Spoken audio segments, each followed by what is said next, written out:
Hello అండి అందరికీ. ఈరోజు ఈ వీడియోలో చికెన్ కర్రీని మంచిగా గ్రేవీ వచ్చేలాగా నెల్లూరు స్టైల్‌లో చేసేద్దాం.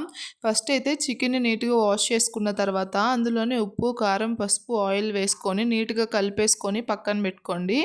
ఇంకొక ప్యాన్‌లో ఆయిల్ వేసుకొని అందులోనే కొంచెం పచ్చిమిర్చి, ఆనియన్స్ వేసుకొని అవి కొంచెం కలర్ మారేంత వరకు ఫ్రై చేసుకోవాలి.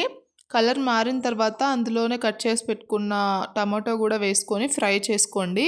మనం నార్మల్‌గా అల్లం వెల్లుల్లి పేస్ట్ అంటే అల్లం, వెల్లుల్లి వేస్తాం గదా! వాటితో పాటు గూడా ఎండు కొబ్బరి గూడా వేసుకొని మిక్సీ పట్టుకొని ఆ పేస్ట్ మనం ఫ్రై చేసుకున్న ఆనియన్ ముక్కల్లో వేసేసుకొని దాన్ని గూడా ఫ్రై చేసుకోవాలి. ఇవన్నీ గూడా మంచిగా ఫ్రై అయ్యి మంచి స్మెల్ వస్తున్నప్పుడు మనం ఆల్రెడీ పక్కన మ్యారినేట్ చేసి పెట్టుకున్న చికెన్‌ని గూడా వేసేసుకోవాలి.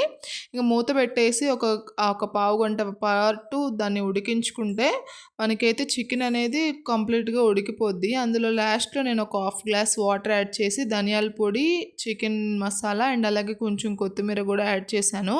ఒక 2 మినిట్స్ స్టవ్ మీద ఉంచుకుంటే అంతేనండి. చికెన్ కర్రీ అయితే రెడీ. నేనైతే ఇక్కడ సంగటి చేశాననమాట. సంగటి, చికెన్ కర్రీ ఏమన్నా కాంబినేషనా? వీడియో నచ్చితే లైక్ చేసి సబ్స్క్రైబ్ చేసుకోండి.